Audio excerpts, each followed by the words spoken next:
Good evening, everybody.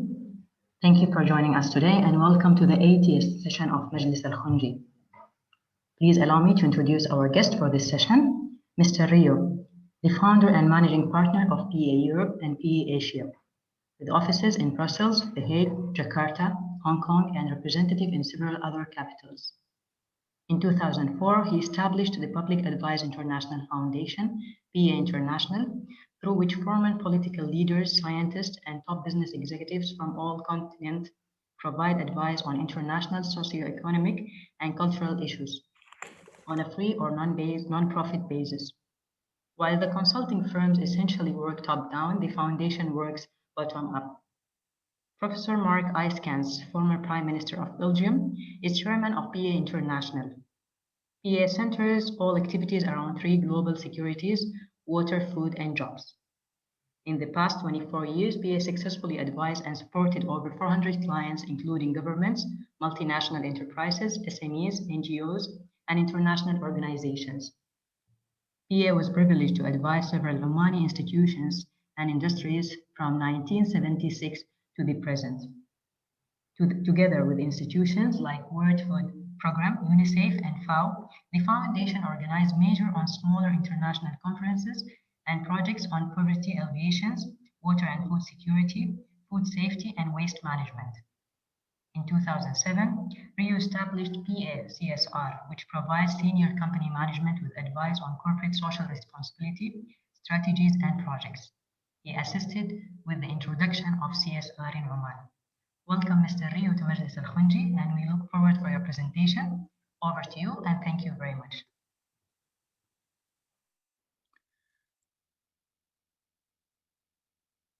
Thank you very much. Maybe I can have my first slide.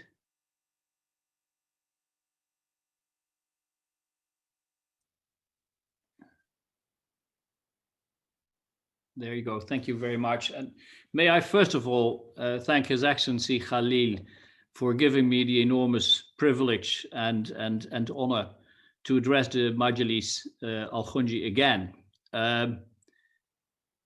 And then, of course, to be exposed to so much wisdom and expertise in this webinar is really dwarfing whatever and whoever I am. So I'm sorry that you had to go through this text about me. Your personal experiences and records are so much more important than mine. You're a group of people that are dedicated to the future of Oman, and I've worked with many of you, and I've seen how big a case this is for you individually, for your companies, for your institutions to really contribute to the future of Oman. And while you're doing that, you are creating the jobs and the progress that Oman needs today. You are giving a future to Oman's Generation Z, the next generation. At the outset of my presentation, let me warn you, I am not a scientist, I'm not a historian, I'm actually almost nothing. But what I do is connect. So globally, I've been privileged to work in virtually all of the major countries on sometimes very difficult issues. Russians losing submarines with nuclear weapons on board, trying to bring them back successfully. Issues of biological weapons, chemical weapons, but also issues of trade, issues of the development of new technologies, particularly in the area of water and food. So even though I'm not a historian or a scientist, I can contribute by linking people up, including yourself in Oman. When I think of Oman, may I mention two names? The first name is of a person I don't know, but I read about him. His name is Marhoun Al-Ghafri. Marhoun had polio and he became disabled. He overcame his disability by swimming and diving, and he noticed that when in water, he was not bothered at all by his disability. For me, that is what the Omani nation stands for. Whatever happens, you will do better. Now, the other name is obvious, His Majesty Haytham bin Tariq. So I was very privileged to meet him several times in Europe, notably in the Netherlands. One of the things that he wanted to visit in The Hague was the Center for Disabled Children. I was surprised by that choice. He went to that center, he looked, talked with these children, and then he decided that Oman should help them. And he asked His Majesty Sultan Qaboos to provide a substantial sum of money, and that was given. And what His Majesty Sultan Haytham did was giving a voice to children that could not speak. That is, for me, a historic event, and it totally creates the image for me of how Oman has sailed through history and how it will sail with the wind in the future, no matter what is going to happen. May I have the next slide, please? So, before I go into the triple interlinked global security concerns, I have to tell you about the title of the speech and connect it to these security concerns. So the title is about a name that is so connected to the world's renaissance. Renaissance is an important word that totally describes the activity, policy, and success of His Majesty Sultan Qaboos. But the Renaissance in the past was, of course, connected to Leonardo da Vinci. And interestingly, Leonardo da Vinci did something that only today, with IT and robotics, became an understanding: co-opetition. So this is the joint issue of cooperation and of competition. Why is IT so linked to these two words integrated? Because the companies that produce the latest and fastest chips, the software, cannot do without cooperation with their actual competitors, because hardware and software have to be together to be functional. So it is competition and cooperation that play a role to both create the best of products and to drive to even better products with a lot of dynamics. Now, that cooperation and competition is very important when you look at what Oman and what everybody faces in the world. In my past, I was responsible for issues of international security. So it is by no means accidental that I first refer to military security as the first one that links to the other two securities, health security and water and food security. You can see at the image that at this moment, we see Taiwan and the Ukraine being surrounded by ships, submarines, planes, troops. 1,059 billion people, we cannot eat meat anymore. We can't, because if we produce the same meat that we eat today, particularly in Oman, these animals will eat all the green stuff that actually we need to eat as well. So it's either they eat the vegetables or we. Clearly, a solution must be created. And this is very important for the remainder of my presentation, because Oman, that doesn't have enough water to create so much food, can create food in another way. So rather than trying to compete with the rest of the world in IT, Oman can take the lead with the highest and most advanced technologies that I am privileged to work with in our client and institutional cooperation and contractual situations. Food can be produced through microbial activities.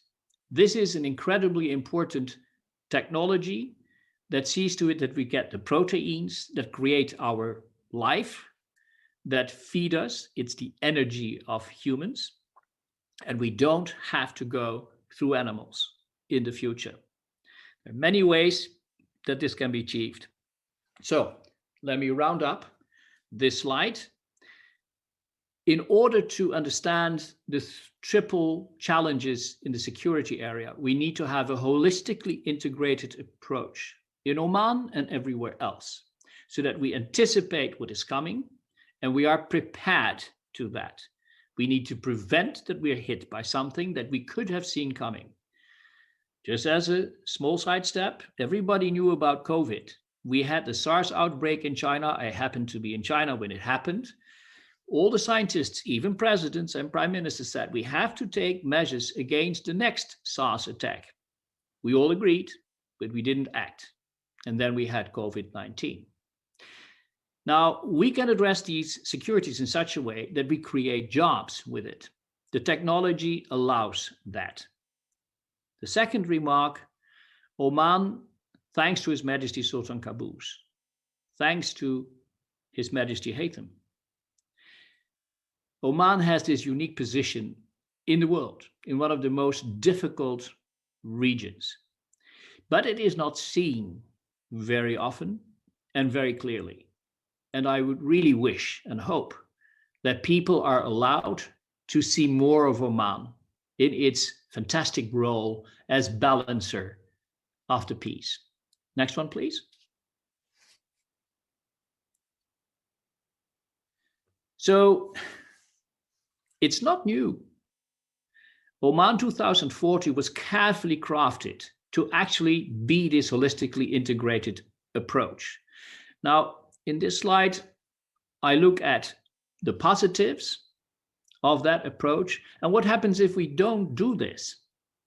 So at the positive side, Oman 2040 is creating the development and application of technology, and we really have to do that.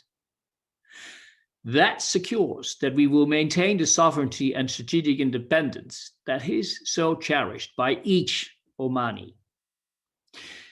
The way to do that is probably to create strategic interdependence. So what is that? The word interdependence was developed by Miriam Kamps in a book in the 70s. And it described a world that was not fighting, not having conflicts, but trying to find a way forward because each nation, each region has something to give, has something to exchange so that all would do better. Interdependence. Now, if we strategize that, we will know what it is that Oman needs to focus at in order to assist in this region, what is required. And this region is not just bothered by food and water issues. It is, of course, bothered by a lot of other problems. And these do relate to the three holistically integrated challenges. So we need to have holistically integrated answers in Oman. If not, we will have to import. The costs of import will be higher and higher. So as the world runs out of food and water and a lot of other stuff, prices will go up. If we do not take care of employment, and not just in Oman, but everywhere, particularly of our youth, there will be public unrest. And both of these will, of course, negatively impact on foreign direct investment. Next one, please.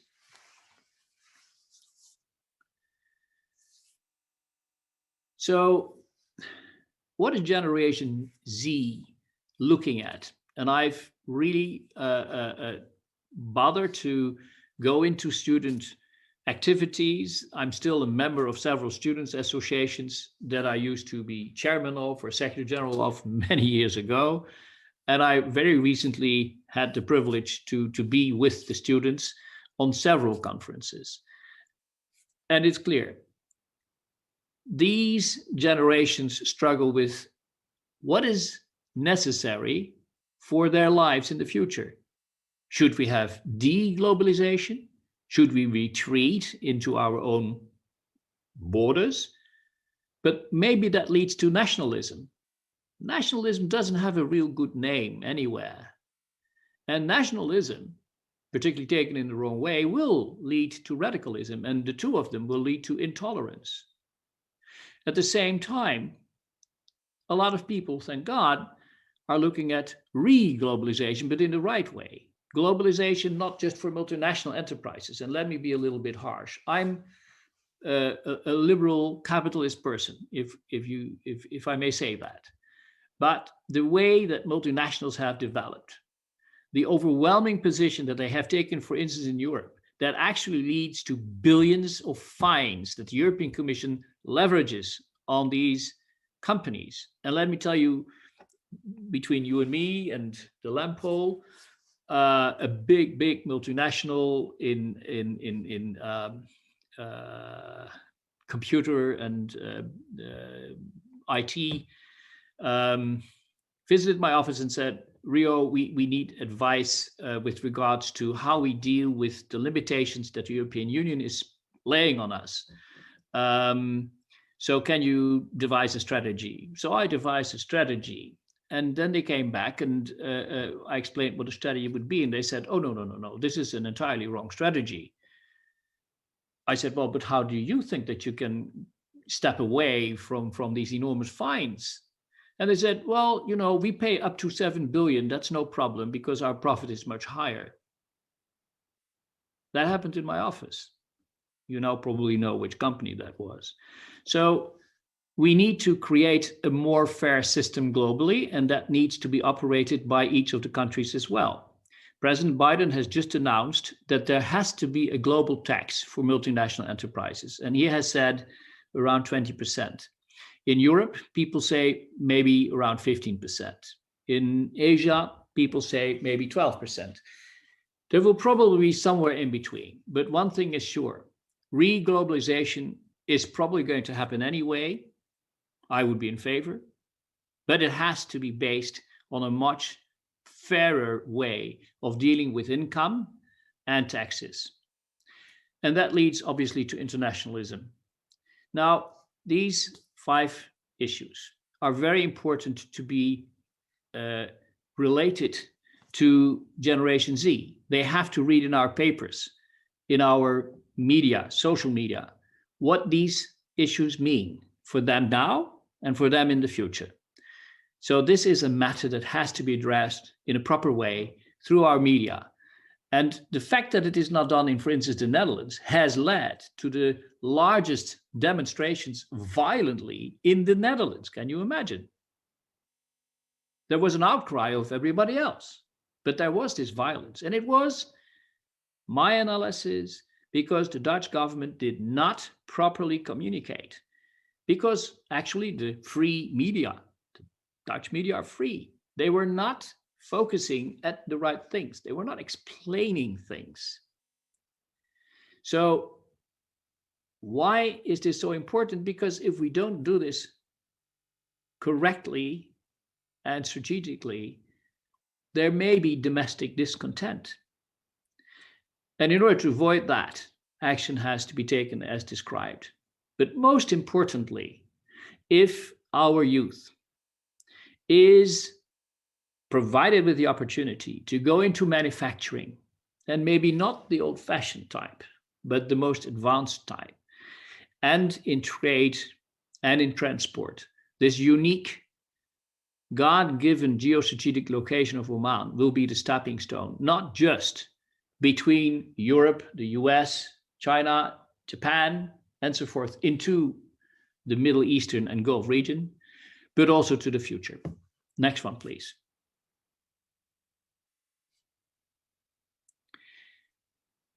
So what actually we're discussing is transition. And of course, Oman and the whole world is involved in one huge transition, economically, financially, socially, technologically. It's one big transition. Things are no longer what they were in the past. They are new, they're different. So from the oasis of peace and stability that was created by His Majesty Sultan Qaboos, we should be very grateful and thankful that His Majesty Sultan Haytham has picked this up and translates this into what many call the renewed Renaissance. And it is noticed in the world. So I made an overview of all of the world's reports on that impressive transition of last year. And what you see on the screen, Oman's transition, is a unique and positive example to the world. That is not just a statement. If we compare, and you know, there's this very ugly joke. If you ask a Brit, how is your wife? Some of you may know that the answer is, the Brit will say, compared to what? So Oman's transition, compared to the one in the US, even compared to the one in the Netherlands, we're not even capable of forming a new cabinet in the Netherlands. The missionary government is accused of lack of transparency, of playing a game with political players. Oman's transition is really an example for the world. Next one, please. So to come back to the issue of Renaissance, why is the name of Leonardo da Vinci so totally connected to the word Renaissance? It is because he himself integrated science, culture, arts, architecture, and military strategy. It is because he himself was literally an inventor, a composer, a painter, a philosopher, an architect, a strategist, and he actually created the world's first helicopter on paper, the world's first tank. One may be tempted to think that he was a noble person, that he was rich. He wasn't. And how is it possible that he became the global example even today of human progress? Next one, please. So let us look at really who Leonardo da Vinci was. He was born in Vinci. That is why he is called Da Vinci, from Vinci. 15th April, 1452. He was the bastard son of an Italian notary, Piero, and a farmer's daughter, Cataria, which is in English, Caterina. Because he was a bastard, he was not allowed to go to university. In fact, his father sent him to a vocational training school. I will repeat this. He sent him to a vocational training school for painters. He could have disappeared in that school. But then people saw the talent. And he was allowed by his father to develop his brain, his hands, and his ambition. And then, what is very necessary in such cases, a top politician, a leader, Lorenzo de' Medici, picked him up. And why was it obvious for de' Medici to do that? Because de' Medici was himself a rather modest person. He did not want to be more than he was. He lived a relatively humble life. And in that life, the major characteristic of de' Medici was he put people first. Next one, please. So Lorenzo the Magnificent, that was his name that he earned. He accessed the world in the golden age of Renaissance politics. Now, how did this happen? At that time, Italy was fighting in itself. You could say tribes in the form of cities. They were all little kingdoms, and they were all warring with each other. So as a lord of Florence, Firenze, he used diplomacy very cleverly to create a balance between all Italian players. And next, he created a balance with France, the important and powerful neighbor. And while he was doing this, he funded the world's greatest artists and scientists, Leonardo da Vinci, Sandro Botticelli, Andrea del Verrocchio. Next one, please.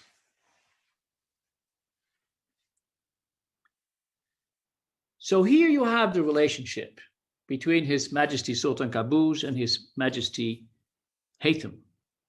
Sultan Haytham has actually created the foundation for something. Now, some of you know me, and of course I like to talk, as everyone, and I like to discuss and disagree or agree. But more importantly, I think you all know I want to act. And, you know, as a professional advisor, nobody waits for another document from me. People want a plan and want action. So I decided that I would propose that Oman engages with a nationwide coopetition, a nationwide competition involving schools, universities, smaller, larger industries, and ministries. And of course, also state-owned enterprises. Now, each of these entities should bring one person, maybe two, to a group. And the group, therefore, includes all layers of Omani society. And the competition / cooperation stretches throughout Oman and builds up to something that is being put on television and with involvement of everyone who watches television. And not just questions to be answered, tests to be done, and new ideas to be born, and projects to be conceived. Also singing and dancing, culture. Before I engage further into that competition, let me have the next slide, please. So His Majesty Sultan Haytham has done an incredible thing.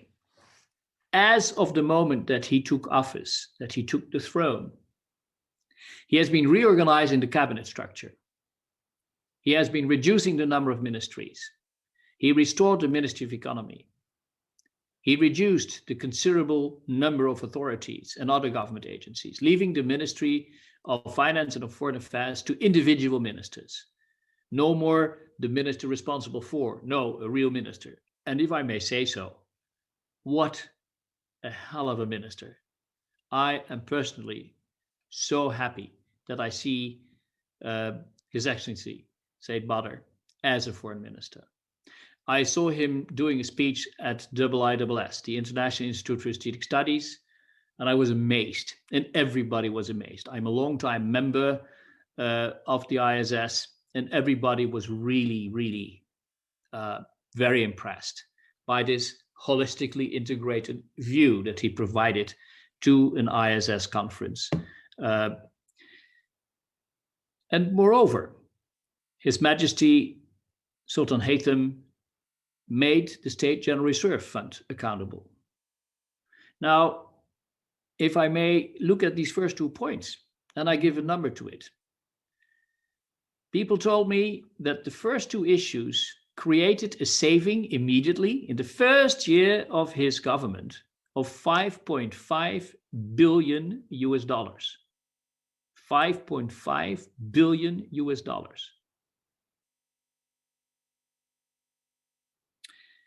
Reorganizing SOEs, very necessary.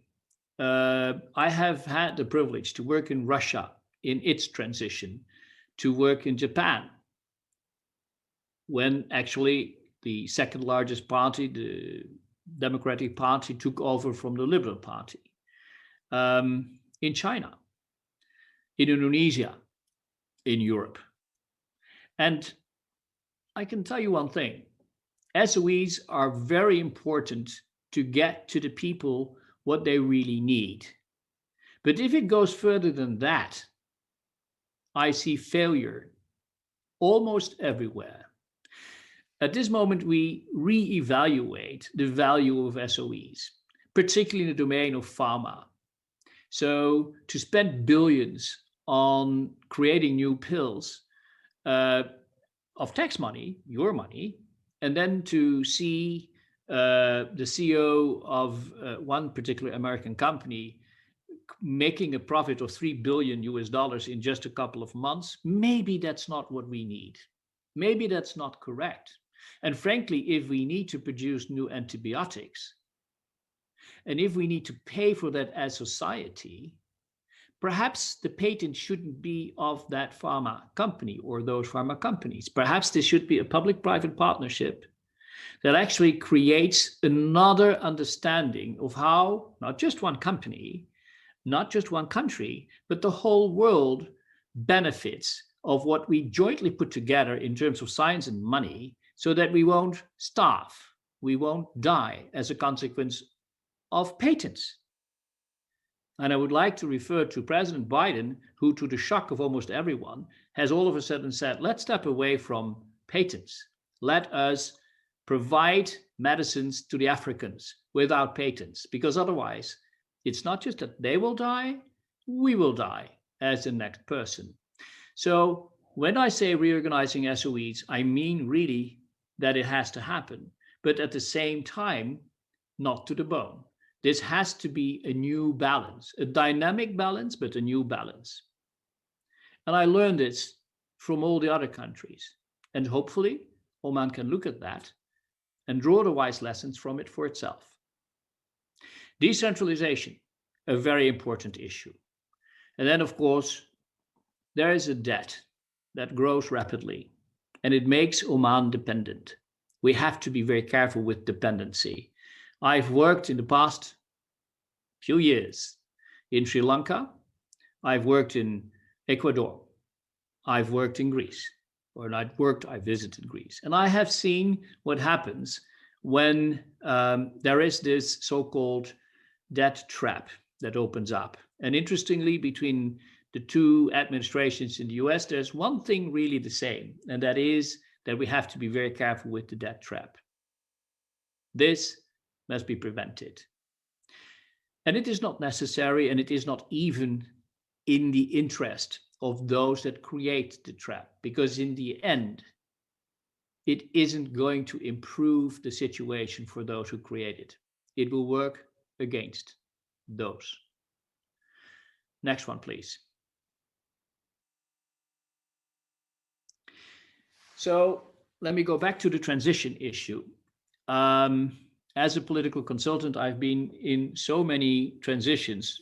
I'm now 69, 68, almost 69, and transition everywhere. Transition inside companies, transitions after mergers and acquisitions. I did some very, very big transitions, mergers and acquisitions, particularly the ones globally working in China, in Europe, in the US.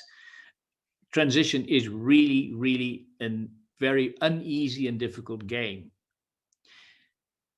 You can put on paper what you wish, but what it really boils down to is how do you implement what you are saying? And that is where, of course, the first misery occurs if you do not implement and do not communicate. So it's very important that this fantastic gesture to make a smaller government is combined with a very strong reconsideration of how the ministries communicate. What language, what style, how targeted, how well strategized. So number one, the implementation. Number two, the effective, organic, two-way street relationship between government and private sector.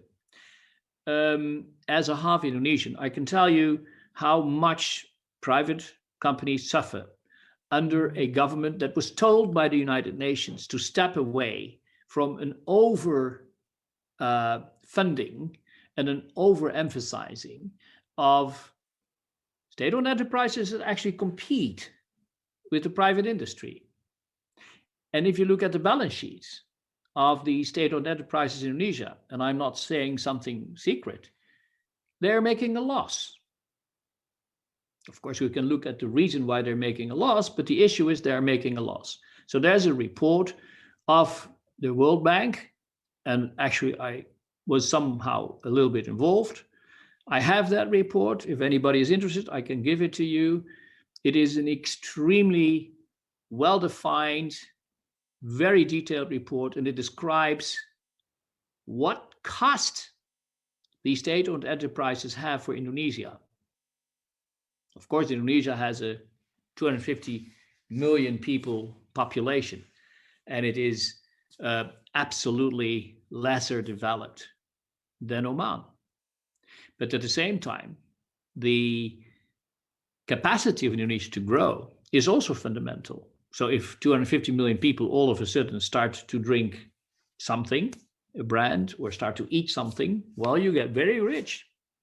In other words, the privatization that Indonesia should have entered and executed is too slow. And by consequence, the Indonesian economy is far weaker than it could have been. Let's learn a lesson of that. Now, there's another organic relationship, and that actually involves also foreign investors, or not even investors, foreign and particularly smaller enterprises that have the guts to develop new technology and that are actually supported by their own governments in Europe. And this is something that Oman can really, or should really focus at, because we can perhaps make joint ventures between SMEs, high tech, very advanced, and Oman's students, experts. That would, of course, lead to a new focus. Where do we wish to do that? What strategic growth areas will there be, not today, but in the next 30 years, on the way to 2050, on the way to the moment that we will not be able to feed the world as we do today?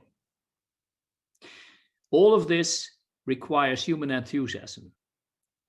It has to kick alive ambition and direct involvement. So this is where the media, social media, have a very important role to play, but this is also where this competition that I asked you to consider comes in. May I have the next slide?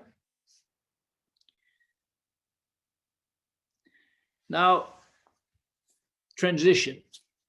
Transition is not only something that plays in smaller countries. Transition, and particularly implementation of policy, plays in the US. So what happened in the US? Barack Obama created a special law, can you imagine, a law that forced all federal departments to use plain writing and reporting in every document that any government department issued or was substantially revising. The law also requires that the civil servants are trained in this, so that the reports, the internal documents are all going in the same direction, in the same way, using the same language, the same words, and then to have compliance with this. Important, because otherwise people continue to write poems or romantic reports instead of a straight, targeted language. And then when the moment is there to say, as a government or as a department, we're going to do this, we're going to do that, it has to be produced on the website in the way that the government thinks is appropriate. And finally, to open up whatever is being decided for a dialogue with the public. And again, the government can mastermind this, can strategize it in the way it wishes. But it gives a signal, particularly to the next generation. This is what we want with you and for you, and this is the role that you can play. And we will listen to you. It doesn't mean that we will follow whatever you say, but we will listen. This is a law in the US. And actually, this procedure can be enacted very fast. So it doesn't take years to get a more effective product of a department. It will take just a couple of months. And if everybody is doing this under the authority of His Majesty, the Sultan, I am sure it will fly. So this is something that really will improve government operations. Next one, please. So let me get back to the triple security issues and try to holistically align them with whatever I said after. So this brings me to the suggestion. And it doesn't mean that we should not do IT and we should not do robotics. We do that already. But it is something that is not easy to compete with the rest of the world. If we now focus at water security initiatives and have startup companies invited and facilitated in Oman to work with Omani scientific institutions, such as Sultan Qaboos University, and at this moment it is already taking place, and I'm very proud to be part of that, but it should be far wider and far more intensified. Oman can develop into the core of this new way to deal with water. And the same applies to food. So, frankly, food created through microbial technology is the future.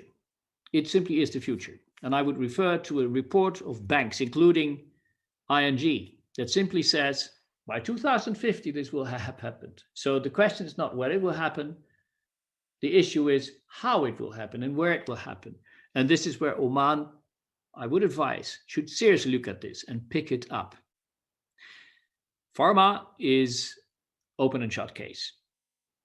So the new technology, particularly 3D printing, and certainly if patents are no longer that important as I just referred to, give an enormous opportunity for Oman to produce, first of all, products for itself.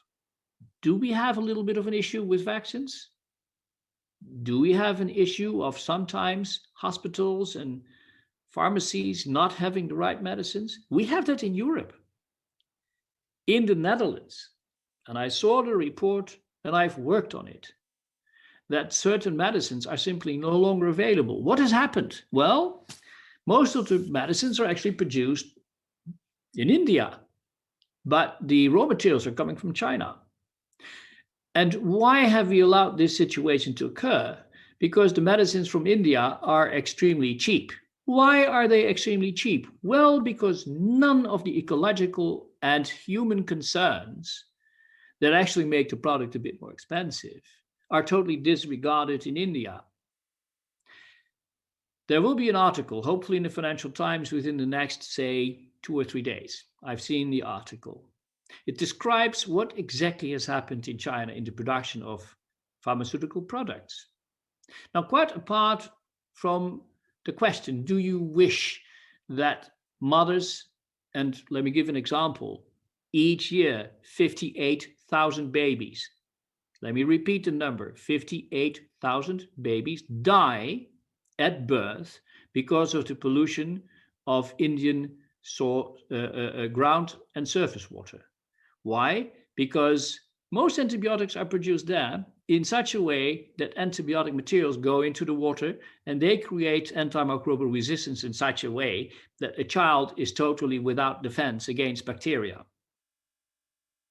Please check it. Please do not take it from me. Please check it on the internet. What that creates in India is what you can see today. And because of COVID being such an alarming situation, people are not really dying necessarily of the virus, they die of the bacteria in the lungs and create pneumonia. So what are doctors prescribing? Exactly, antibiotics. So in India, the next crisis will most probably be antimicrobial resistance. Transport, of course. The wisdom of Oman has been to create a SIAP and to ensure that there's no competition between the different ports and to create an extremely handsome, strong proposition for anyone who wishes to do business in the Gulf. So this is a fantastic launching path for global trade.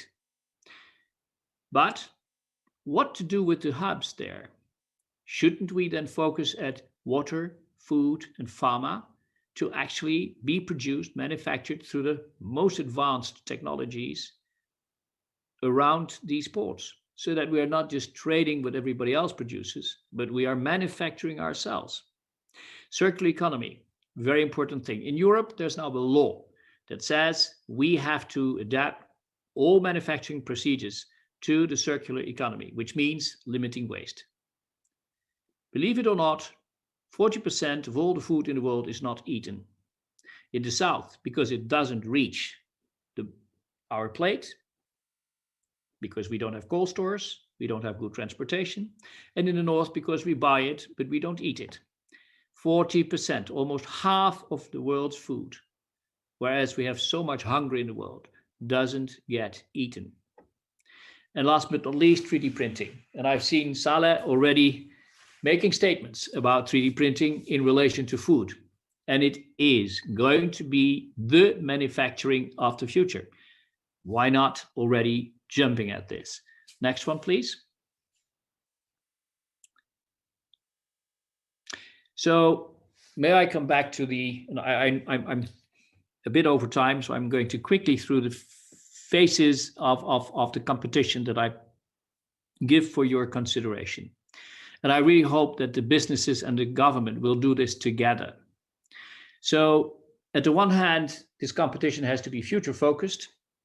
It has to be a co-competition. But at the same time, it has to be based on this ancient issue of the falaj, drawing rights. This is something that in 1976, when I visited Oman for the first time, amazed me. So this water that flowed from the hills into the valleys, over land, under the ground, amazing. But even more amazing was how Oman socially worked with it. It didn't make sense that if you were powerful or rich, that you took all the water. You had to divide the water because everybody needs to stay alive and everybody needs everybody else. So these drawing rights that were developed around Christ or even before are something that we need to get back into our existence. Coopetition, cooperation, sharing. Through the competition that I propose, maybe everybody will re-understand this. Next one, please. So in the first phase of the coopetition, the stakeholders that are going to form the teams will simply give ideas. We will have a team at the top to lead this that will select the holistically integrated targets for all of these stakeholders. The teams will be formed, and then per village, per region, the competition or the coopetition will start. Up to the moment that you have divided the country into 4 parts, the quarterfinals, and finally the finals in Muscat. The competition can address a variety of things, certainly business and trade, but also history, contemporary and past, science, technology. But in particular, I would ask you to consider, how is Oman understood abroad? What are people thinking about Oman? And how can we ensure that that understanding translates into investment in Oman? Next one, please. Phase 2, this will be brought on television, intermixed with music, dancing, even documentaries. While the competition proceeds, the issue of discipline becomes very important because you want to win. Now, you cannot win unless you discipline your team, unless you give very precise tasks, you work them out, and you present your cases in the best possible way. Since everything is covered by national media, that's the proposition, people will really fight for it. Now, who is going to judge what is being done? Omani elder statesmen and current leaders and young people. The result, someone will win, but through a multi-stakeholder changing mindset. So if you talk about a better mindset for whatever Oman has to do in the future, unless you take very structured and playful, for young people, ways to get there, it may take years. But in such a national competition, all these elements and items may be brought to the foreground. People will write about it, it will be on television. We have to discipline ourselves. We have to have a proper understanding of what role Oman and all the people in Oman will have to play, each at their own level. Next one, please. So by the time we get to the semifinals and the finals, which will of course be a big show, and which will be very well covered by the local and the regional and the national media, my suggestion is that a son of His Majesty the Sultan will chair an organization in which the elder statesmen, the younger, the experts will consider what is being produced, what is being brought forward by the teams. The decision on who wins is jointly made by the public, so they can call in through mobile phones, through a special app, what is their favorite team. And that will mix in with the experts, with that team chaired by a son or someone else of His Majesty the Sultan. The most important thing is that whoever wins isn't winning as a team only. It wins for the whole country.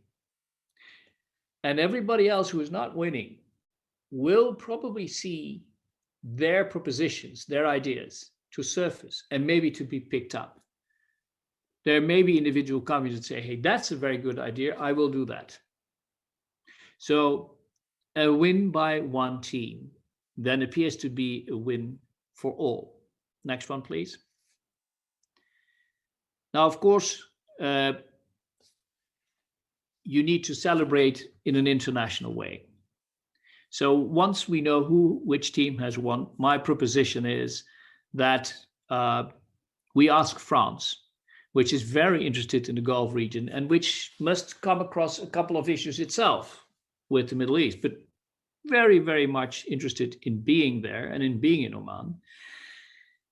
I think that France will respond positively, but I have no idea, but I think they will probably respond positively to a request, to an invitation by His Majesty Sultan or by the government. Please borrow us the Mona Lisa, the most known painting in the world, and expose this in Muscat during or as part of the celebration of this team. The renewed Renaissance, Mona Lisa smiling at all of us. Next one, please. So of course, people will ask, my goodness, that will be very expensive. Frankly, not if everyone chips in. Then it's not expensive for any individual player. So if you produce this in the right way, I do believe that companies, but also countries, not only Oman, will pitch in, maybe even the European Union, because it brings Europe and its part of the Renaissance to the Gulf and to that one country that has made its foreign policy a principle of being friends of all and enemy of none. And indeed, that will continue to create the smile of Mona Lisa. Thank you very much for your patience. I'm sorry to have taken a little bit too much time, but I will be totally at your disposal for whatever question or remarks. And I take your criticism gladly. And I bow my head if I made mistakes. Thank you. Thank you very much, Mr. Rio, for your comprehensive presentation. We will open now the Q&A session. Mr. Simon Karam, would you like to start, please? Thank you very much, Reham. This is a great privilege particularly in the presence of His Highness and their Excellencies and all the participants who are better equipped than me. Rio has given us a lesson in modesty, and we have to implement that. First of all, I don't have many questions, but comments. It occurred to me, if I start from the beginning, that maybe there's a fourth challenge, which is climate change. Okay, of course, your third challenge, which is food and agriculture, is related to it. But this is also a global challenge. Now, what comes out of this magnificent talk is, first of all, your passion and sincerity towards Oman, your deep knowledge of Oman and its problems, and the time you give to always think about the good things that Oman needs. Tonight, you have at the same time raised us to very high in the sky to see exactly where Oman stands in the world, and how it acts and reacts to international issues. You highlighted the transition, the holistic approach. I would like to, and at the same time, from this global look, you considered very specific things that could work for Oman, and this is what we need. You touched on co-opetition and you proposed, we're acquainted, we know how to form teams. We've done this for 5 years when we were preparing the 2040. And people were represented by all factions, from everywhere. But the novelty in what you're proposing, we were not in a competition with each other. Everyone gave an idea, and they were formulated in the Vision 2040. What we need now are the specific things that you are proposing for Oman. But I'll leave others comment on that. I would like to comment on the challenges of transition, because that's hurting us. It hurts. And the challenges start with and you are a man who connects, so communications are very dear to your heart. The first is the communication between ministries. The second is the communication, or you called it relationship, between government and private sector. And here we have to be very careful to define what represents or who represents the government in this dialogue and who represents the private sector. I think before highlighting that we need that relationship, we have to define those who sit facing each other and whether they're at the same level of thought and the same level of dialogue. Then you touched on relationship between national and international. Of course, our foreign policy, and our name in the world in terms of diplomacy is great. But in terms of connection with scientists, with sportsmen, with arts, with music, I don't think we are doing much there. And finally, and probably it is the most difficult one, you're talking about human enthusiasm and creating ambition and direct involvement, new ways to activate. I always have these three situations in my mind that demonstrate that our youth have got a great enthusiasm if they are mobilized to show it. I'll take 3 examples. The first example is during GONU, and these youth, they took risk with their lives, taking their car, going up the mountains to deliver water to some isolated people. the national enthusiasm at the time to get back quickly the country into is stunning. It's outstanding. It's as remarkable as the transition you talked about. Another occasion, when His late Majesty was ill and he was separated from us for a long time, and he appeared on the screen and he delivered a 4-minute speech, the whole country, the whole country reacted. That enthusiasm that brought everybody together by that 4-minute speech is remarkable. And the last one, when we won the trophy, the Gulf football competition, well, I was in the street all that night, of course. So this passion, which is essential for all what we do, for essential, if we want to do whatever proposals you're giving us, is there. We need, it's latent.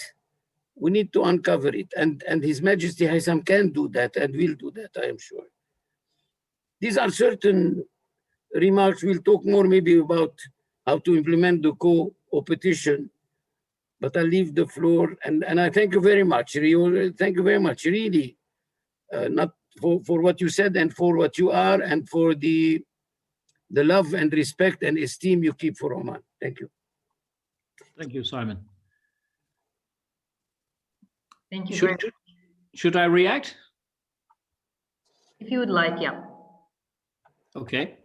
I think your remark about football is bullseye. So if I overlook the beaches of Oman on certain days, everybody plays football. Of course, it's now COVID, but football is the key issue. And what you can see is that because everybody played football on the beach, you in the end up with a really good national team. And the national team beat the Saudis. And I remember well that happened during a royal visit, not by the Queen of the Netherlands, but by the Crown Prince, who now is the King. And I remember that during the dinner hosted by His Majesty, the question came up, shouldn't we put on the television so we know who's going to win? I'm sorry to say this in this form, but His Majesty and the Crown Prince were both extremely interested in the football match. So the enthusiasm that Oman has for competition, for being the best, is really there. So this is why, both from an intrinsical value point of view, but also from a psychological point of view, you need to mix cooperation and competition. It will simply produce not just the best result, but something that people promote to the extent that they want to do it. Because football ends up on the field with a ball. It is not something you talk about. So you need to have a competition that ends up with projects that you actually implement. So that is why I tried, on the basis of what people told me kindly, into something that can be, in a very limited period of time, be implemented and make it the style of a football match. But it is about technology. It is about science. It is about SMEs. It is about creating the push, but also the ego of someone that says, I have a good idea and I'm going to do it. Now, I checked the most successful entrepreneurs in Oman, and one of the people that actually is in the Netherlands very successful is Mohammed Al-Barwani. You all know him. He's a self-made man. He's a billionaire. It's interesting to see how he did that. And of course, many of you are examples of this. So what makes a person tick? How facilitated must you be to engage? And you have to then focus. So if you focus at a variety of things individually, fine. But if you see that that isn't enough, the government has to simply say, these are the fields. This is what we facilitate. This is what we can really do in relation to what Oman can do in the near future, in the further future, in the region and in the world. So that's the kind of strategic focus that has to develop. And then there will be money from Oman, but also from other players, because it will be obvious if you produce through certain new technologies, medicines, that Africa is not far away from Oman, and you have very good and unique access to certain countries in Africa that are craving for medicine, you can actually produce them.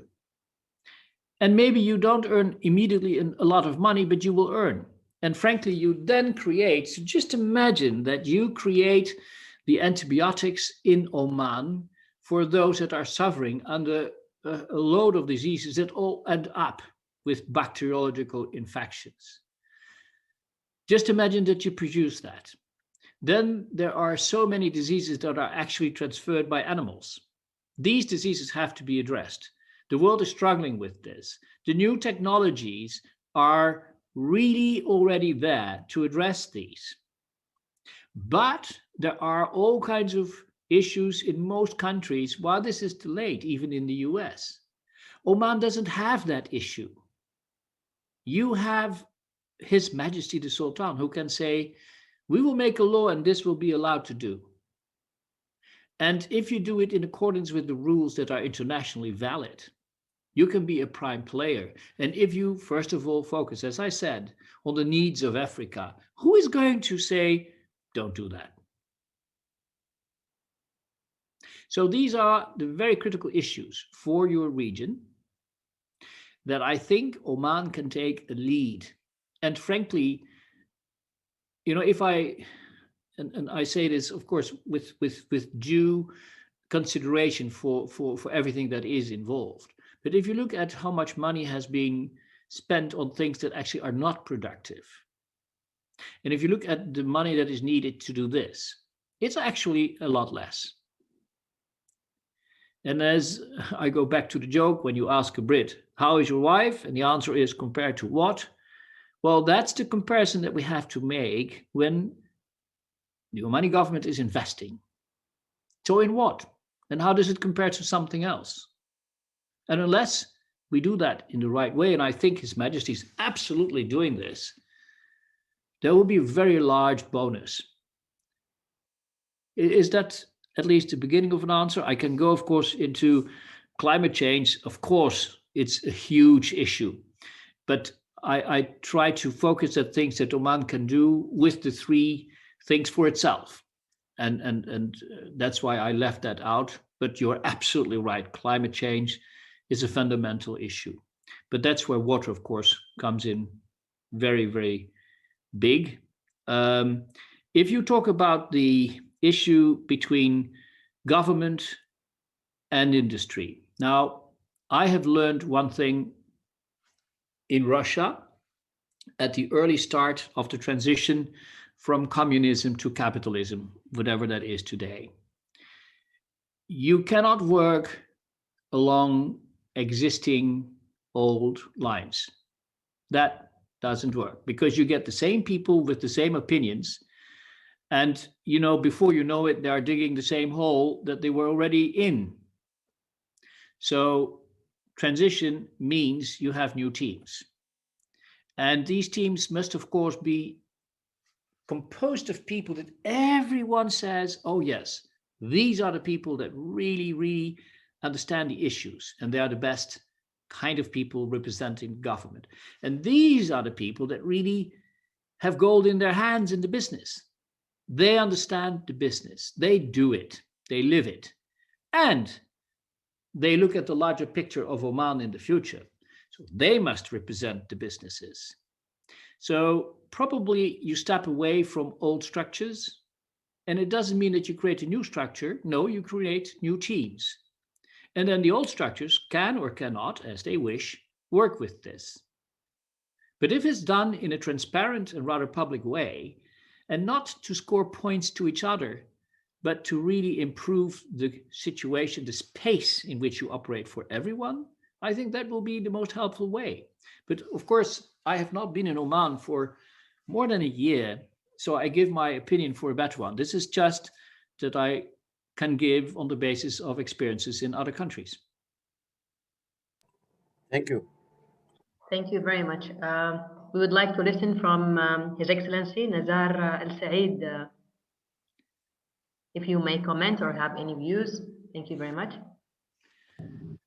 It's already to be addressed by you, Your Highness. Thank you very much. We always talk about the ideas of Rio when he comes to Indonesia, and I really very inspired. It's very inspiration to listen to him, and thank you, Rio, for this lecture. Thank you. Thank you so much, Your Highness. I really look forward to see you soon in real person. Thank you very much.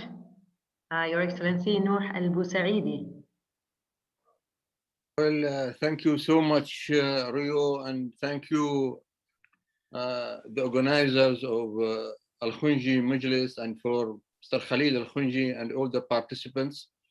It is actually my honor to be with you, and I have listened with great enthusiasm to this very prolific lecture, and I am sure there is more golden dirhams in Rio's purse. However, he is just giving us a few of his golden dirhams. I would like to pick on the notion which Mr. Simon has mentioned, which is, I would begin by saying that man does not live by bread alone. And likewise, a country cannot live by diplomacy alone.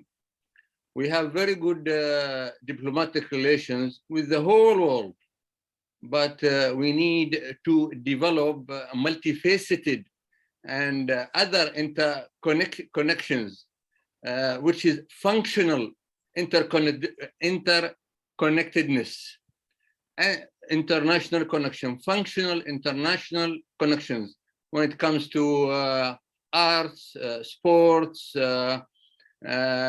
in issues of agriculture or pharmaceutical, and most importantly, research.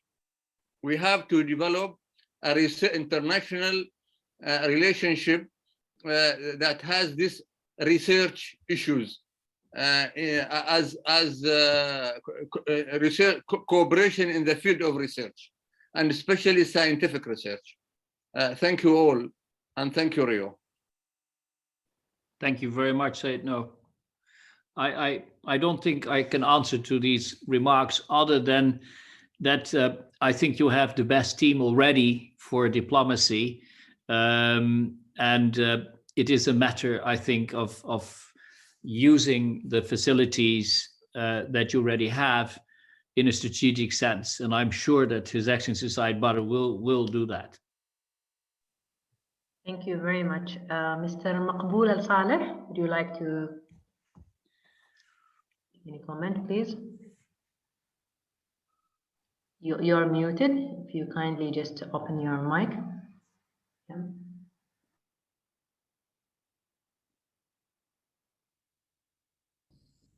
Right. Can you hear me now? Yes, we can hear you. Please go ahead. Thank you, Rihan, but I don't think I can add anything more to what Simon Karam, His Highness, and Rio said. I'm really very happy, and I wish we could take some of those valuable points and implement them. Thank you. If you say this, Maqbool, I think you're among those people in Oman that can make things work. So I take you literally on what you say. Thank you very much. Engineer Saleh Al-Shamfari. Thank you very much, my friend, for the very I should say exciting journey that you have taken us for the last more than 1 hour. And I find myself well connected with the arguments that you have been making and with a lot of the connotations that you're referring to. And I personally would like to focus on some of the thought process that you've led to, especially the area of food security and water security, and maybe interconnected to environmental, ecological sustainability. Because as you rightly said, there should not or will not be enough food to feed the world. And I do also correlate that to the medicine. Today, there are not enough vaccines to cure the world. And that is another failure of the human community. Therefore, I think as a country, we have to learn how to act fast and pre-plan for the future, i.e. predict the future. In my case, the area I come from is the food security, where until today, successfully, Oman was able to rank, according to some independent ranking institutions, the second in the Arab world in terms of food security. However, the whole phenomena and it's more of a plate tectonics that is changing in the future. 50 years from now, whatever we refer to as food will totally maybe be changing. The kind of things that we're expecting to see, we're expecting things like, 3D printed or functional foods. Let's just say, tomorrow what the Z generation would be looking for is the food in the capsule or their designed food, not whatever we're taking or eating or drinking today. Therefore, I think the ideas that you have brought forward should instigate us and should make us start acting now. And luckily speaking, we already started acting. We have started the first food techno park project in the region in collaboration with Sultan Qaboos University and the relevant ministries to start the first ideation to incubation to commercialization of food technology and a food sort of SME incubation system that will allow great ideas to flourish here in Oman. And that's just some of the ideas that we're looking to. And I do fully agree with you, Rio, that Oman should play that major pivotal role, be it in food security, water security, or other dimensions that you have rightly said from an expert perspective. Thank you very much, and happy to see you again, maybe virtually, and hopefully soon we'll meet you personally. Thank you, Rio, and thank you, Excellency Khalil Khonji, to allow me to be part of the very important gathering. Thank you, Rehan. Thank you very much, Salah. Inshallah, what you're doing is really fantastic, and your view is now going beyond what you are doing today to make Oman not only safe in terms of food provision, but you are producing food that actually apparently is the most liked food at the same time. So congratulations with that. Thank you. But may I ask Rehan to pull up background slide number J and then number K. So please have a look at this slide. Rehan, could you?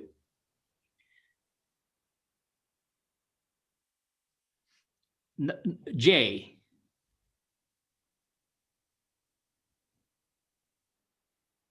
Yes. So I prepared some of the backup slides for you, and those who would want to have the backups, please, you're welcome to it.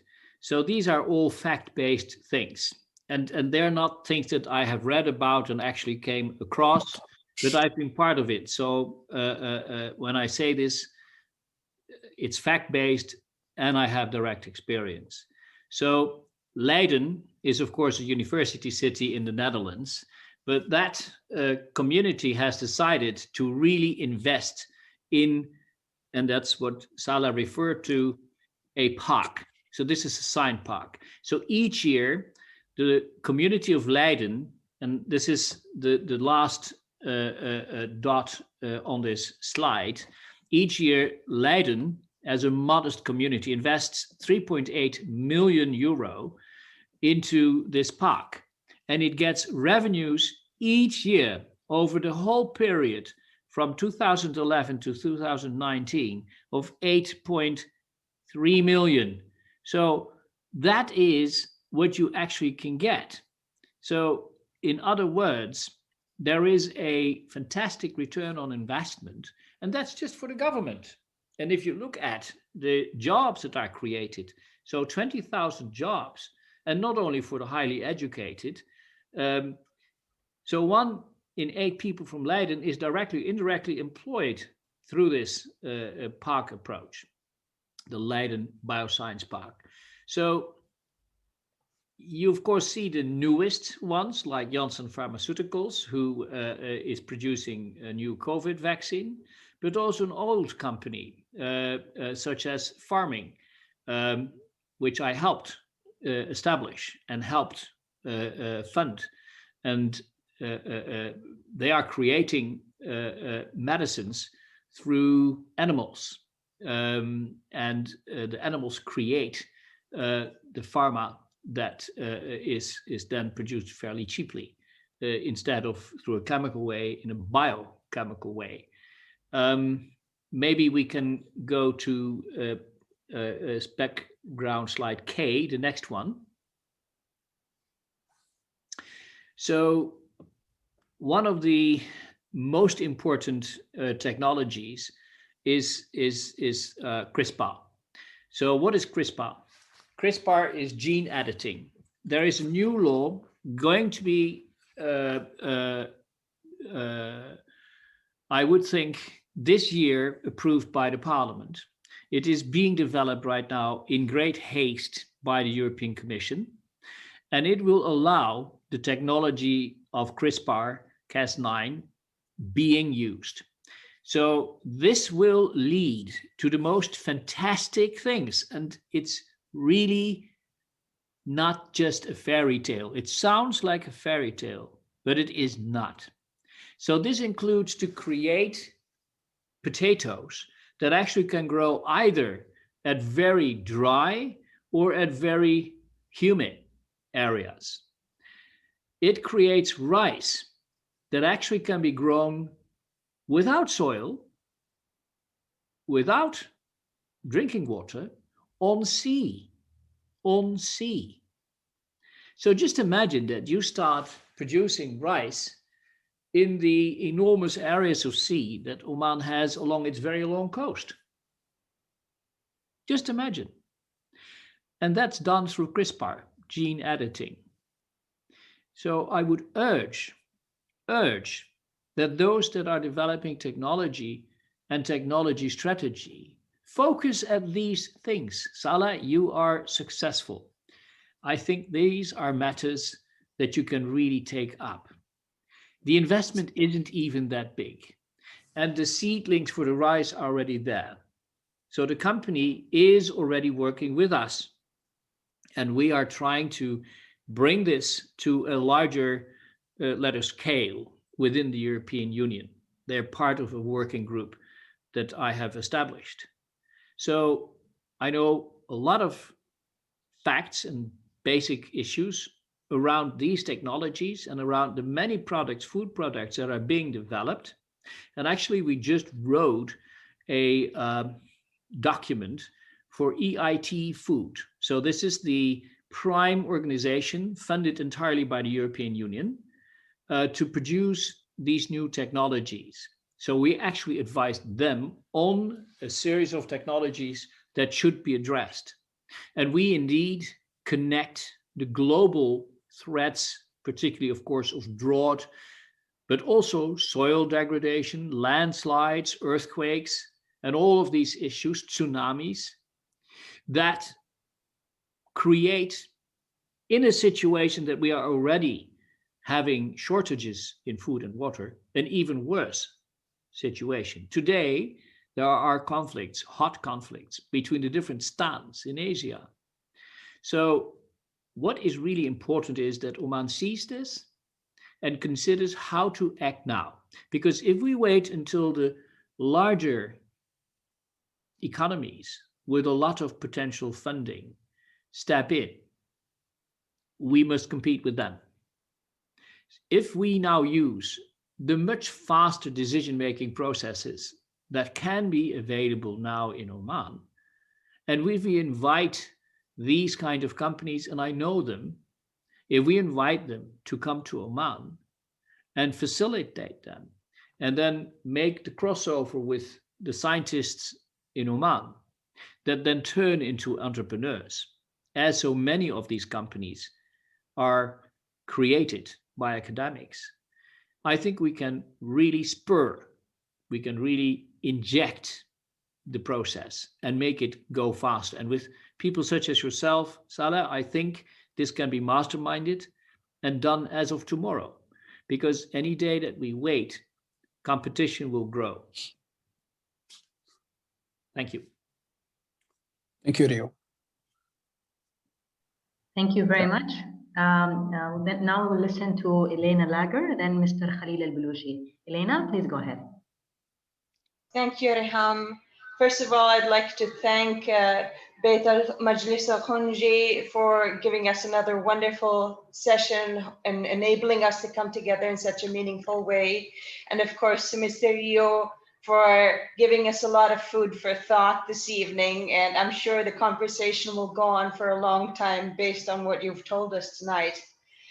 What I'd like to ask you is, you've spoken a lot of course, about the future, about development. And one particular area of interest for me is education and career development, those things. And you were speaking about the Generation Z and how you see passion in the youth of Oman through, you've seen this manifest through the football. We had the example of how they were acting during Gonu. Now, if we look at how we're planning out the future of the country, of course, we can look at the present generation, the people that are present in this conversation today, Generation Z, which are the young people, maybe the people that are graduating from university now, the high schoolers. We've also got the conversation of the Generation Alpha, the people that have been born after Generation Z, so the people that are in elementary school today. So how can we meaningfully integrate the younger generations into this vision? How can we make sure that this passion for the country, for the future, that obviously the young Omanis do possess already, this sense of competition, as you said, manifests through football, etc. How can we make sure that that kind of translates in a Da Vincian way, as we may, to make sure that this Renaissance is really meaningful and continues throughout the decades into the future in a successful way? Well, thank you. That is a very good question. And as I said, I really make it, well, actually my company sponsors quite a few students associations in different places in the world. And at this moment, we are starting up a new international business school in where my family comes from in Indonesia, in Tasikmalaya. I built one and we're equipping it. What young people want is very interesting. It's different from what other generations want.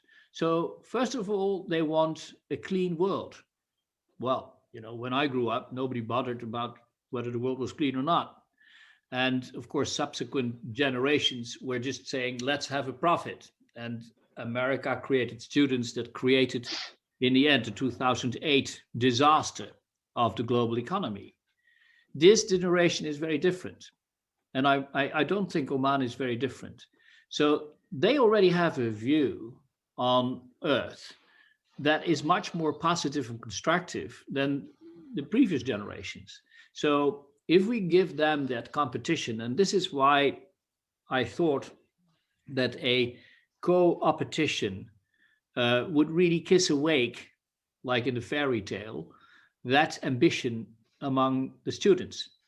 The students working with the people in the businesses, the people in the government. So if these teams must communicate with each other to create a joint understanding in whatever field they choose, and if they want to win the prize of being the most original and the most, let us say, actionable project, then these projects can really be operated. So the whole game is that the prize is not that you are being given a whatever sum of money or a present. No, it is that you actually put to practice what you have been preaching. And because industry representatives are taking part of it, they can actually pick it up. Now, of course, all of this has to be more detailed. But I've looked at a number of competitions that were held for similar purposes in different other parts of the world. And I've combined all of that into this proposal. So I think that Generation Z and also Generation Alpha will be very interested to work with the seniors, to work with the experts, to have access to people from government, and to be enthused by just being in one room with them, and that they listen to whatever subjects are being brought forward. I think His Majesty, in the new authority that actually looks at investment, already appointed, surprisingly, very young people. And I think that is the line that His Majesty already created himself. So it is the combination of the different generations and the combination of different sorts of knowledge, sorts of technology, sorts of experience that you combine in these different teams that really make an exciting result. So people may develop a new car, people may develop a new way of dealing with cells to catch the sun, or whatever people think up. These are competitions that technical universities in Europe are doing all the time, and they deliver things that actually are taken up by industry. So I think this multi-dimensional competition can score in so many ways.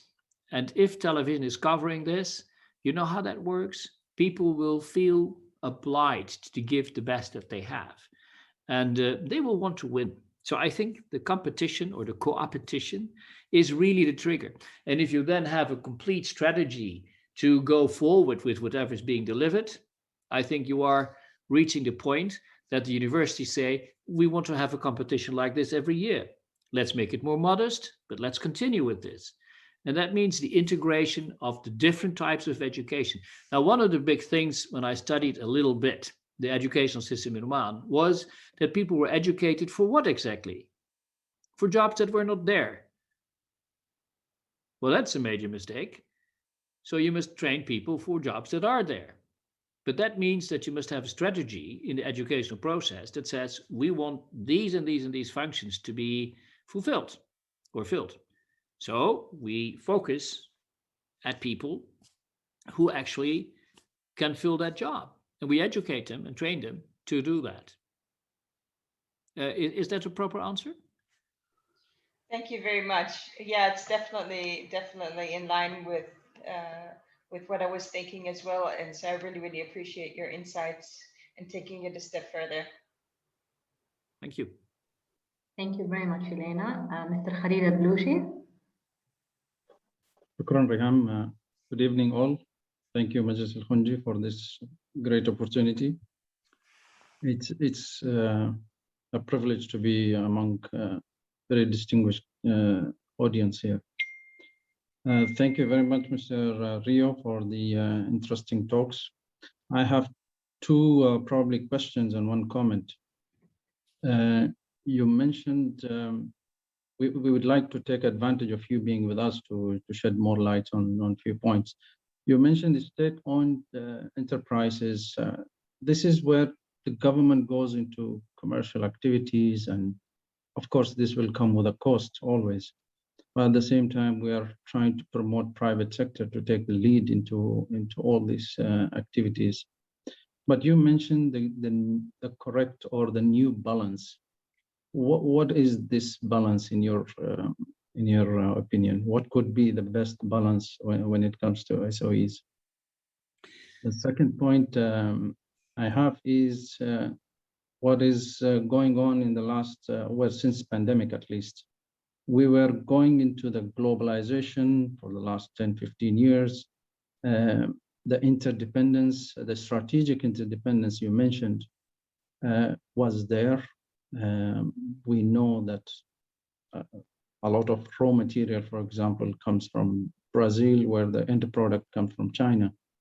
So all this is there in the world, but this one versus nationalism was very evident in the pandemic, where the borders were closed and the aviation was grounded. So isn't it that globalization is good in peacetime, but when tense time comes, people all go into their own national agendas? My third point is probably one of the very important things that I read in the slides was the three words Lorenzo de Medici was. He picked up Leonardo da Vinci. He made the big change. He initiated a renaissance by, you said, put people first. Lorenzo was somebody who put people first. I think we need a lot of Lorenzos in our society. Thank you very much. Hello. Thank you very much. I think it's a wonderful question, actually more of a remark. And I think with His Majesty, the Sultan, you have a person who puts people first. This is why I started to lay out that when I was actually with him in the Netherlands, he really sat next to seriously disabled children and tried to understand what life was about. I can still, it made such an impression on me. I can still describe the entire theater there. And I, at that moment, and my friends know that I've always said His Majesty Sultan Qaboos will choose Said Haytham as his successor. I've always firmly believed that, for the simple reason that he is that person that will focus at what people need. So I think you are very blessed with that. And what we all need to do is to provide the options to His Majesty through the different new systems and structures and dialogues so that he can make his policy.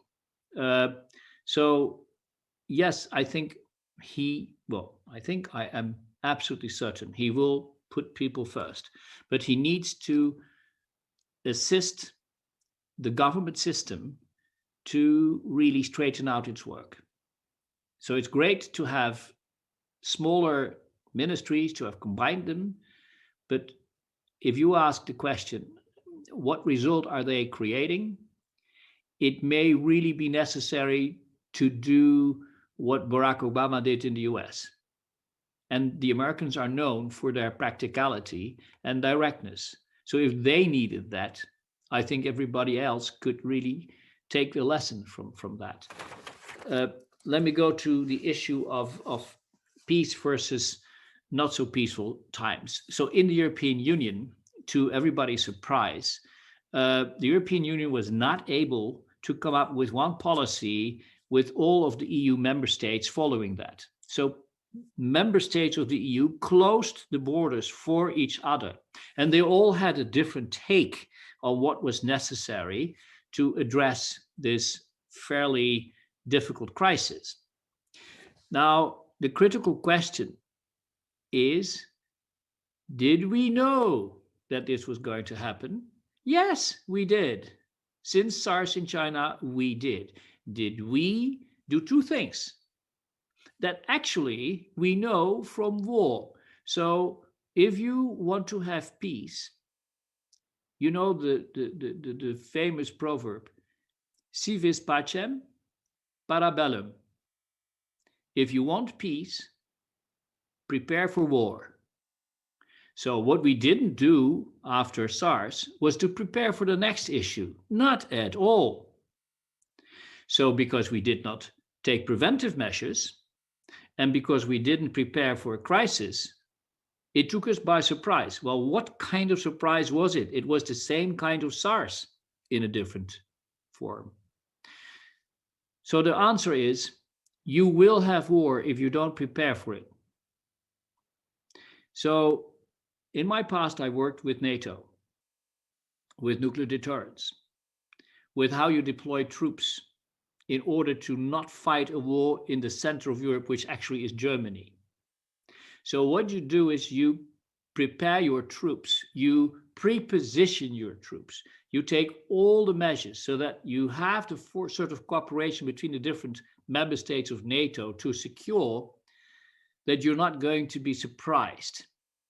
And you are exercising every year so that whatever war scenario is developing, you are prepared for that. Now, Oman's army is pretty known for its well-prepared activity, for its carefully constructed alliances, for its carefully constructed understandings. So all of that is created in peace. So Oman is having a foreign policy, as I said, friends of all, enemy of none. But at the same time, it has a very strong military presence.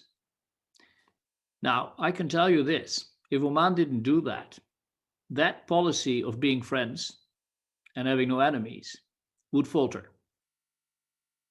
So please translate the wisdom of what happens in military deterrence to the deterrence of disease, to the deterrence of a lack of medicines. It's not that we didn't know that we didn't have the medicines. It's not that we didn't know that most of the medicines are now so cheap because they come from China. We let that happen. So in Europe right now, there's a big movement to stop buying from China and to produce all the medicines, the simple ones, in Europe. It's decided. It is a policy decision. And that is not to be against China. It is not to be against India, not at all. It is just to create the balance. So if we don't have that balance, something will go wrong. In any system where you don't have a dynamic balance, something will go wrong. Somebody will abuse it, and you will be taken by surprise, and you're going to suffer the consequences. With regards to the new balance, I think you have already received the answer there. Well, if you look for a balance between government and private sector, this is of course not between enemies. So it's really not difficult to focus at Oman 2040 and say, what is at the horizon what we need? And what is the best way to get there? If it is better to do that through a government structure, you do it through a government structure. If it is better to do it through a private sector, you do it through the private sector. This is something that was not clearly decided in 2040. So this is something that I think His Majesty will be uniquely positioned to guide people to what in practicality has to happen. So the implementation of what I think is already put to paper very well is the next chapter. And the interesting thing is he chaired the Oman 2040 exercise. So no one knows better than His Majesty what was in there and how this has to be turned into reality today. And that's the balance between government and civic society and companies. Thank you very much, Mr. Rio. We'll listen to another comment or question from Mrs. Huda Rafael. Please go ahead. Good afternoon, everyone. This is Huda from Sievers and Rafael Global Connections. I'm very grateful to Majlis Khonji for inviting me. It's really been a fantastic group, and really thank you so much to Mr. Rio. Just we've learned a lot from you today, and really fantastic presentation. I have actually, a few questions, but just as a comment about, innovation in the young generation here in Oman, and about the competition. Just a thought that came to my mind. I'm one of the people who really listened to a program on Monday. I think it's at 6:30 on the radio, and it's run by Sharif al-Barami. And there's really a lot of innovators here in Oman who call in and talks about how they develop their company, and young people. And it's a learning experience, for me to learn from them. Actually, I've just gotten into business, but originally I come, from the medical field. I used to be in medical research in the U.S. and universities and the pharmaceutical industry. So learning from these people has been really amazing. But I think this is something that maybe could also build on to have a competition, through programs like this that already are in existence and people are listening to it. So then I'll go to my questions. I have two questions actually. So my question is, now there's a lot of focuses all over the world in creating jobs through outsourcing, and again through this global economy, there's this outsourcing that's happening, from the US and from Europe to different countries. What is your thought about the model that need to be, here in Oman? I mean, there are people who are graduating from universities or from schools, and how can you, create, jobs for these based on what the needs globally is? Since now there's a lot of outsourcing, through the internet, and some companies have been built on that, and then the question, do you focus on that, or do you really focus on creating educational system for, like these new technologies, for example, creating this, protein, I've read about it now through just technology, it's a pill instead of, slaughtering animal. So that's one question. So the model, how can you really, hire the people you have that's already graduated, but through some jobs, through outsourcing? So what do you see the priority in there? And then my other question to you is about water. I mean, with all the technology we'll develop, that we will have food, we still need water. So, there's all this new technology that's creating water from humidity in the air. That's now kind of seems is on the market. What's your thought about it? Also, what's your thought about, how we can really develop Oman in the sense that, there is water that's happening with all these storms we get, whether it's in Salalah in summer or in Muscat in winter. And, there is a model we can also build for specifically for Oman, because the diversity of the land geographically and of the water resources, that we can actually save that water resources to help everyone. So, really thank you so much. And these are my questions. Very, very difficult questions, but I'll try. So let me start with the last one. The government of Oman has sponsored a specific academic chair in the University of Utrecht, which is the best university in the Netherlands, that actually I helped establish. It's called the Sultan Qaboos Academic Chair for Quantitative Water Management. And I did that because if you look at the total flow of water from the mountains in Oman into the ground, and then under the ground into aquifers, and then from aquifers into the sea, that's really a horrible situation. So we should capture that water. This is really an enormous amount of water that we allow to escape into the ocean. At the same time, we are at this moment depleting the aquifers. So between Muscat and Sohar, we, I think, see a real serious problem with depleting aquifers. And depletion of an aquifer fairly close to the sea means that through capillary, let us say, movements, seawater starts to infiltrate into the drinking water aquifers. So that means that the aquifers, before they are empty, are actually already salinated. Now, of course, we can do desalination. You know that that is going to be very, very expensive. We can get all kinds of other techniques to get water cold, warm, using humidity.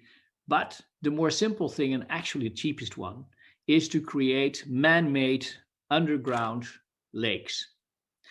So at the University of Utrecht, there's now a project that is done together with the Sultan Qaboos University.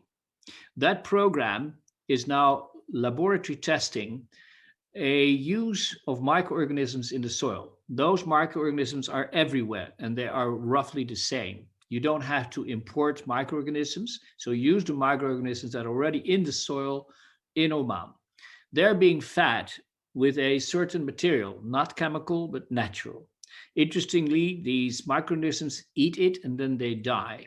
When they die, they harden out, and in doing so, they simply clog the channels in the soil through which the water normally leaves an area and goes to ever lower points, ending up in the sea. So this is the cheapest form of creating underground lakes.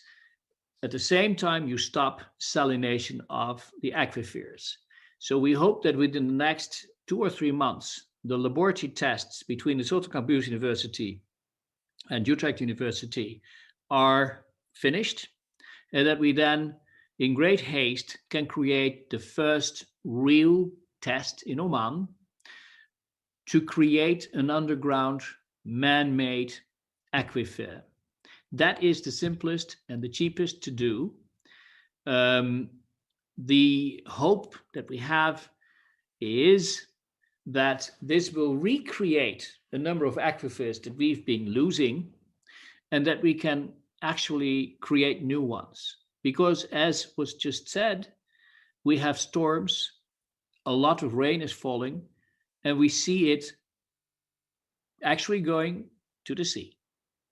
So the other advantage of creating underground lakes is that nothing is going to evaporate. Because if you create open lakes, far more expensive, the sun will do its work, evaporation. I'm very, very privileged to have worked with the Omani government, with the Ministry of Municipalities and Water Resources, with the Ministry of Foreign Affairs, with the Ministry of Technology, and indeed with the other high offices of state to secure that this technology will be brought to fruition. And I think in modesty, that is the best we can do in Oman and in a lot of other semi-arid areas. And then, of course, we should not sit still and overlook the many other ways and means to draw water from air or from the sea through desalination. I know that in the Gulf, more and more people are convinced that nuclear energy will be the consequence of the need to have cheap energy. China is on that track, but I can tell you through my contacts and my friends in China that no matter how many nuclear reactors you're going to build, it is never going to be enough for China with 1.3 billion people today and 1.7 billion in the future. So in the end, you have to do other things. The sharing of water across borders is something that we have to look at, but that of course takes a lot of diplomacy. But the most important thing, as I said, is to create new aquifers. Outsourcing, I am not an expert in this. I have of course seen a lot of outsourcing. What Oman could do in its education, particularly through vocational schools, is to train people up to create alternatives for the many outsourcing projects that are in Pakistan, in India, and so forth. As you know, when you call a hotel or when you call for a certain company, even a telephone company, you're answered by someone in Pakistan with a very clear accent, indicating he's not in France, or in Africa. So by consequence, this is a matter of market research and see what kind of outsourcing could take place in Oman. I haven't really looked at that, so I'm sorry that I cannot give you a real good opinion. What I do think is that from a future perspective point of view, the investment in technology will be far more important. But yes, you have to feed the mouths today. So these matters must be attended by the ministries of education, higher and lower education. People have to really be trained to take up such jobs.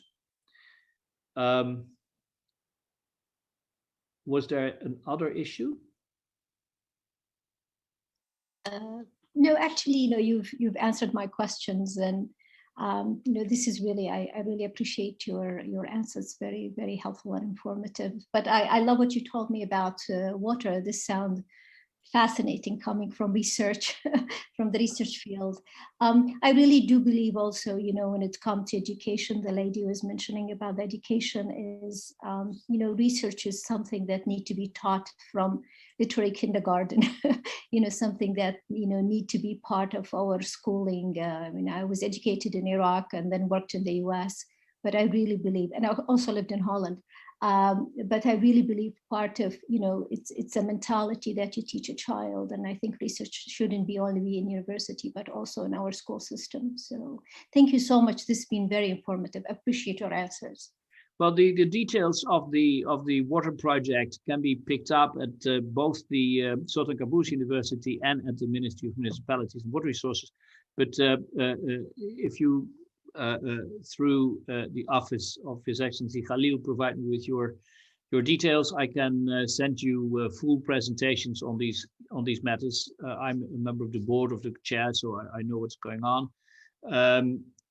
I think it's not just an issue of preserving water in Oman, but it can be a growth industry, because if Oman co-owns this together with the university, then this is a matter of building more and more of these reservoirs. And there are so many countries that really need this. So you can create teams that go all over the world to use the technology and help build it. So if we are the first to build these things in Oman, I think thousands of people can be employed by doing the same thing throughout Asia, throughout Latin America, and throughout Africa. And you're the only ones that will have it, I'm sure, because I'm there in it. And by the way, there's this very interesting link between the Netherlands and Oman with water. So the Netherlands has too much of it and you don't have enough of it. But interestingly, the solutions that have to apply are the same, because the Dutch are minus 17 meters. So the Dutch part of the Netherlands is 70 meters below sea level. So if you don't build the right dams, we actually have a lot of sea in the Netherlands. In Oman, it's the other way around. So interestingly, that's why I created the link between the Utrecht University and Sultan Qaboos University. So they come from different sides of the same problem, but jointly they can create exactly the solution. Thank you very much. Thank you. We'll take the last question from Mr. Haji Adam.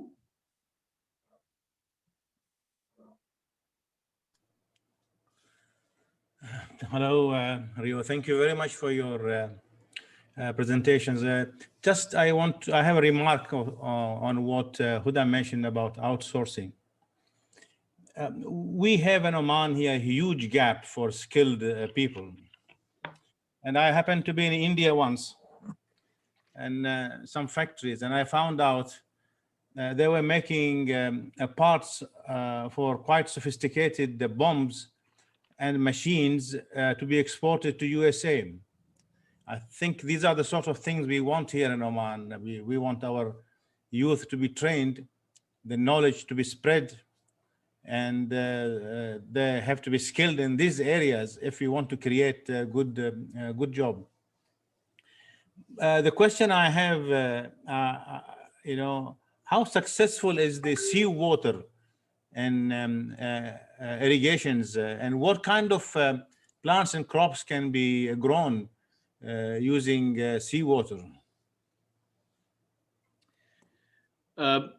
so great to hear that the outsourcing issue is something that, of course, in other countries is already well employed, and we all know.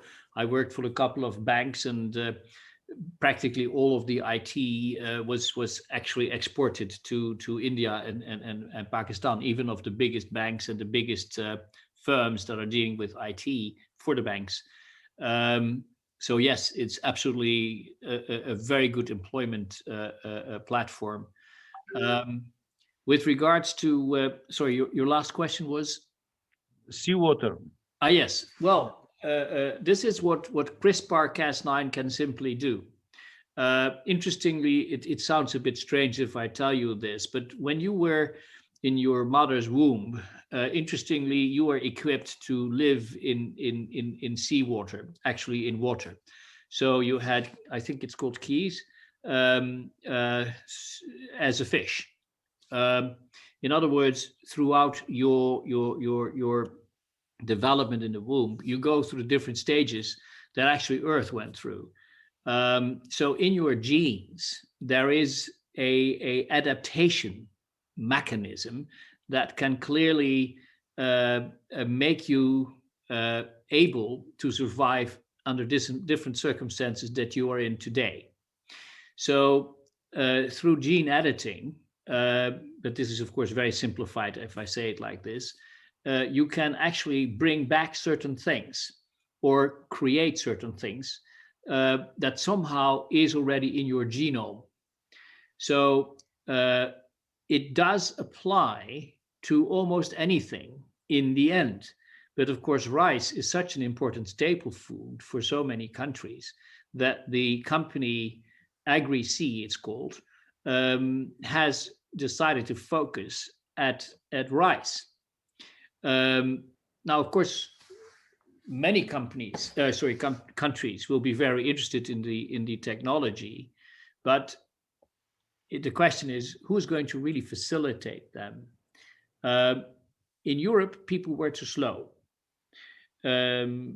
Asia, Middle East, no response, or maybe they were not asked. So the US was very eager to take them in. So they're now in the US. But when I was talking to the management, I found out that they would love to do different tests at the same time.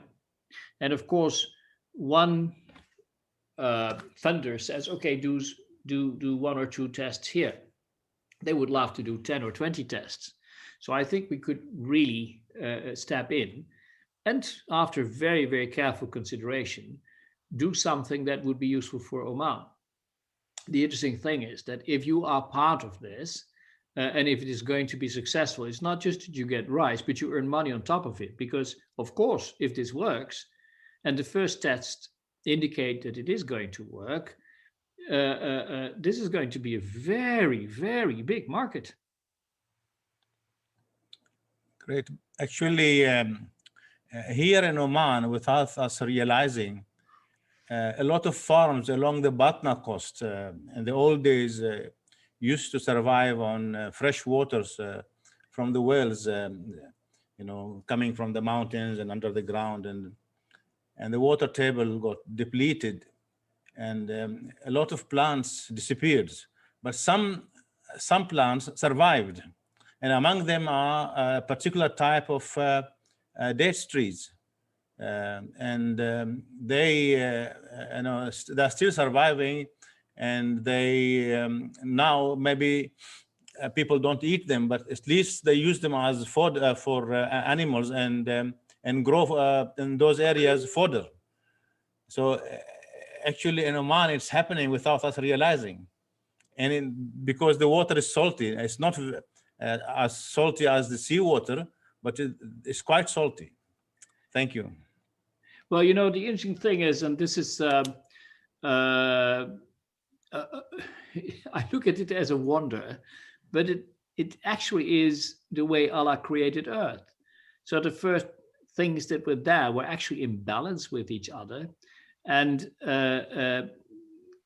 created everything that actually is making life possible today and in the future. And because our own science is getting better and better. Interestingly, the latest science goes almost straight back to the beginnings. So the highest technology on Earth, insofar as I can see, is not really about inventing something new. It's trying to understand life as it has occurred on Earth. And the more we understand of that, the better we are able to deal with it in a much better balanced way than chemicals do. The chemicals are something that we created, and therefore the overuse of chemicals is an enormous disturbance to nature. I believe they were successful in growing potatoes with seawater in Netherlands. They were successful in using potatoes, in growing potatoes, either with too much water than normal or with too little water. I'm not aware of seawater, but maybe that is true. Maybe that is correct.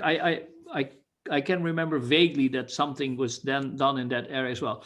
But practically certain, many plants will be able, and food production producing plants will be able to survive on salt water. Many tests have been done with many sorts of plant producing, food producing plants. And I am certain that if we develop CRISPR further and other similar technologies, many food producing organisms will be there, many, and more than enough. Thank you very much. Well, thank you, all of you, and thank you, Rio, for attending our 80th Majlis. Believe it or not, this is the 80th Majlis since the pandemic has started in March. I'm sitting in the Majlis. We have, you have been with us also earlier, attending the Majlis, and you have presented something also here. You have covered, of course, all the subjects tonight. Recently, this week, we have attended a similar Majlis in Bahrain, and they were talking about, there was a talk about the food security. Engineer Salah, Haji Adam, Khalil, many of us, Simon has attended. And there were also a high level of ministers, undersecretaries, decision makers. They have attended that Majlis. The same thing, of course, we have extended the invitation for this Majlis to so many ministers and undersecretaries and so on. Maybe they have attended because we in Oman, we are very shy to come forward, unfortunately. And I think we have worked so many years together here. The last project we were on the labor law. So I think communication is very important. We are all optimistic of the new era, for sure. Good leadership, good new government we are having, but there is a lack of still, communication in the country. That is yet to be seen. And that's why, we can sit and talk to each other, but you need the decision maker also to attend such majlises like Bahrain, for example. Well, again, thank you, Rio, for attending this Majlis. And I know that so many questions. Yeah, so many questions yet. I think Simon wants to talk. Khalil, again, he wants to talk. His Highness is probably, or Al-Mukarram Sayyid Nuh, probably he has something.